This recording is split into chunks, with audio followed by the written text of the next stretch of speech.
God is good, and all the time. Santeni the Glaji, our former Deputy President, Rigiji, former governors present, leaders, wananchi nyote hamujambo. Mimi nitaheshimu the Glaji, vile wamesema, kwa tutaheshimu familia, hatuleta siasa kwa mkutano. Na wacha nianze na familia ya Francis, rafiki yangu wa miaka mingi sana. Kwa niaba ya marafiki zako wote, kwa niaba ya familia zetu, familia za marafiki zetu, tunatakia nyinyi nyote. Wewe Ng'ang'a unaongoza hii family, Brian, Brandon na wengine wote na familia. Tunawatakia Mungu awapatie nguvu huu wakati mgumu ambao mnapitia. Hamuko peke yenu, hata sisi kwa sababu ya rafiki wetu Lucy amekuwa rafiki yetu pia wa karibu, familia zetu. Kwa hivyo naomba Mwenyezi Mungu aiweke roho ya dada yetu Lucy mahali pema peponi. Na ningependa kusifu Father yule alitupatia sermon ya leo, words of wisdom. Na nimekuwa nikiongea hii mambo mara mingi hata mbele ya Rigiji, tukiwa Ukambani na kila mahali. Kifo cha huyu dada yetu ambaye analala hapa chini ni ishara kubwa kuwa kila mmoja wetu atakufa. Ninyi nyote mmekaa hapa mtakufa. Sisi sote ni maiti watarajiwa. Tulikuwa na mzee hayati Jomo Kenyatta, alikufa. Mzee Moi akafa. Mwai Kibaki akafa. Retired president wetu atakufa. Current president Ruto atakufa. Rigiji utakufa. Mimi nitakufa.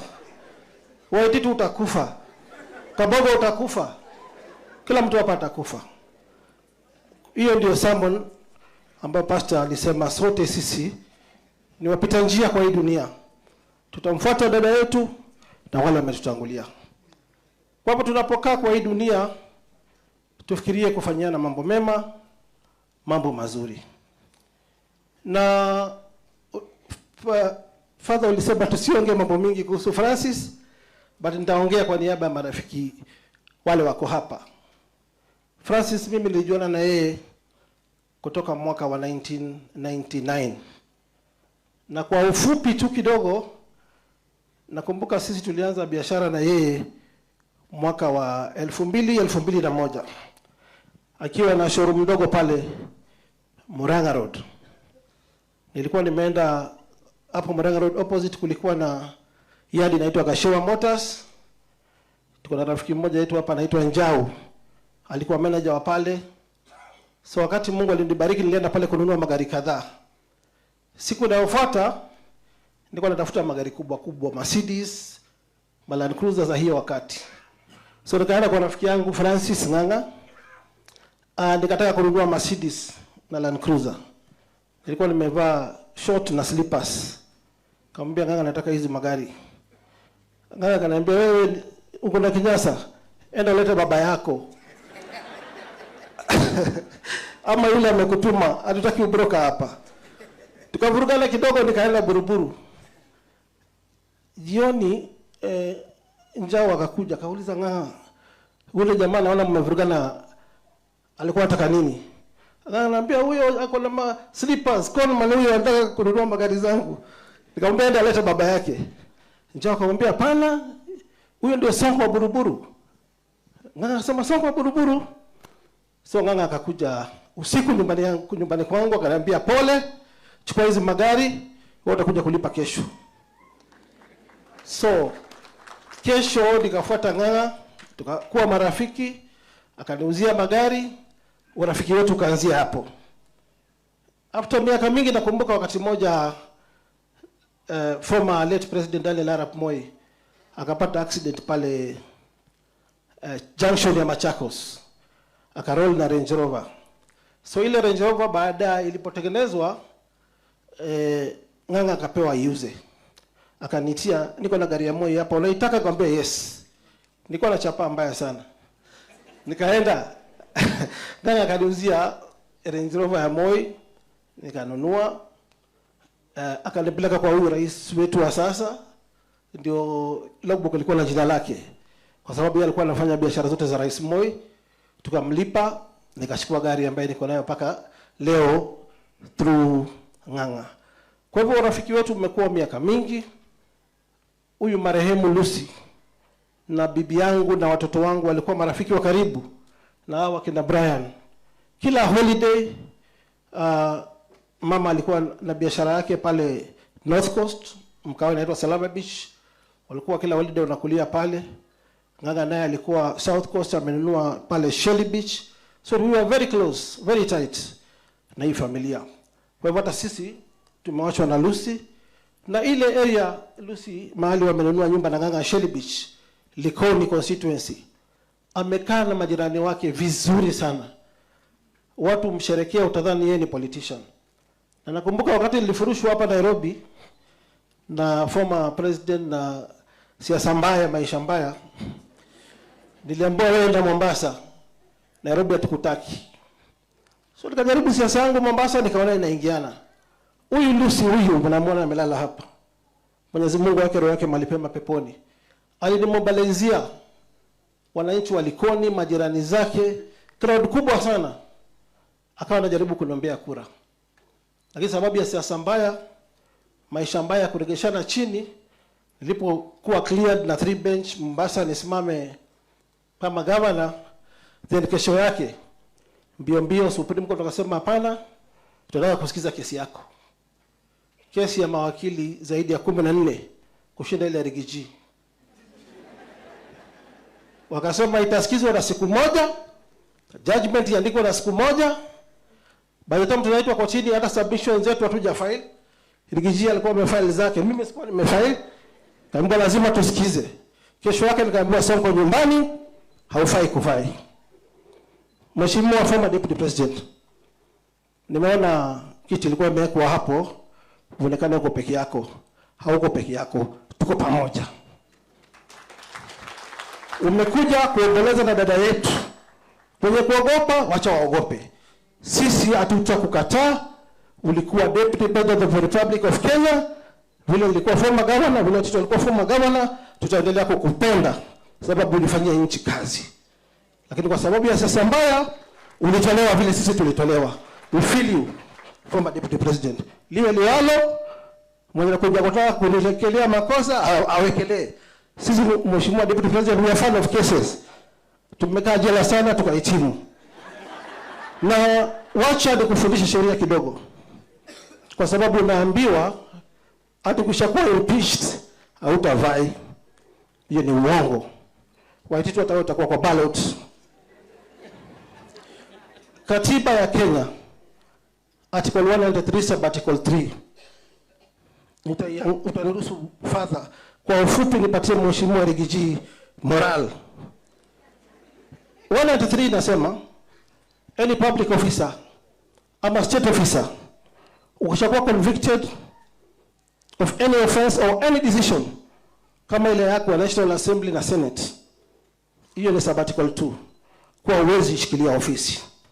But ukienda chini 103 sub article 3 inasema you shall be on the ballot because you have to exhaust all avenues of appeals or review. Kesi yako iko High Court of Kenya, bado inaendelea kusikizwa. Wakikutupa nje, bado utaenda appeal, Court of Appeal. Hiyo ni miaka ingine 3. Wakikutupa nje, bado utaenda Supreme Court. Hiyo ni miaka ingine 5. 2027 itakupata hapo. Kwa hivyo utakuwa kwa ballot, usidanganywe na mtu yote ule. Lakini usikimbie sana. Enda tu pole. Ndio tuone Mungu kama atafanya haki. Ya mwisho, sisi tunakuambia Francis Ng'ang'a, Brian, Brandon, familia. Sisi kama marafiki zenu, we shall make sure that Lucy atapata justice. The good news tumepata tukikaa hapa from court. Tulipofunga ile hospitali kwa sababu tulisema lazima ifungwe, kwa sababu madaktari waliofanyia dada yetu upasuaji hawana experience ya kufanyia mtoto wetu, dada yetu, surgery. Na complications zote za sister yetu Lucy zilitokea after surgery. Wacha ile ripoti yao bandia nasema hata ilikuwa ni pneumonia. Nashukuru Ngombao na marafiki wengine wote. Tulifanya investigation yetu chini ya maji. Tukachuma patients Bonoko pale. Tukaangalia ni procedure gani mtu anafanyiwa akienda kwa surgery. Kawaida kila hospitali lazima uangalie kama uko na pressure, kama uko na any condition, pneumonia. Ukiwa na hiyo condition upeleke surgery. So complications za dada yetu zilitoka na hii hospitali Bonoko. Body by design, bado wanajiita Omnicare. Na post-mortem report ya Dr. Johansson ilisema the cause of death ni perforation of the intestines, ndio ilileta shida kwa dada yetu. Walitoboa mashimo makubwa ndani ya intestines zake, walimdischarge after 4 days, wakamwambia ende nyumbani. Kufika nyumbani kila kitu ilipasuka, uchafu kajaa kwa tumbo, damu kila mahali. Ndio kinanganga na Brian walipona hiyo wakakimbisha dada yetu Nairobi Hospital. Tumeona siasa mbaya, mawakili wanaanza kucheza ati Nairobi Hospital ndio ilifanya dada yetu akufe. No. Tuko na postmortem na inaongea ukweli, na nashukuru wananchi wa Nairobi tulishikana tukahakikisha hiyo hospitali imefungwa. Na serikali wakaifunga. Wametupeleka kotini na Ng'ang'a na wizara husika na wale walifunga hospitali, na leo asubuhi tulipokaa hapa mahakama imekataa kuwapatia order.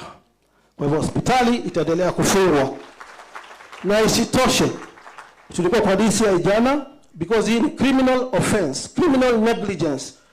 Hamwezi cause kifo cha mama ya mtu. Kina Brian hawana mama, wala hana bibi. Sisi marafiki dada yetu wameenda, hatuwezi nyamaza.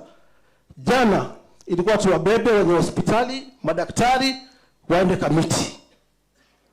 Lakini nganga huyu roho yake ni kubwa sana. Akasema tafadhali Sonko, hatutaki drama, tuzike dada yetu kwanza, tuendelee na hiyo mambo mengine. Lakini sisi on behalf of the family, on behalf of our friend Nganga, hao washenzi wataenda jela. Hakuna story nyingine. Bila tulishikana na wananchi wa Nairobi, tukafunga hospitali, ndio tutashika washenzi tuwapeleka korokoroni. Asanteni sana. Mwenyezi Mungu awabariki. Mheshimiwa Rigiji kuwa strong. Pana tishwa na mtu. Thank you very much.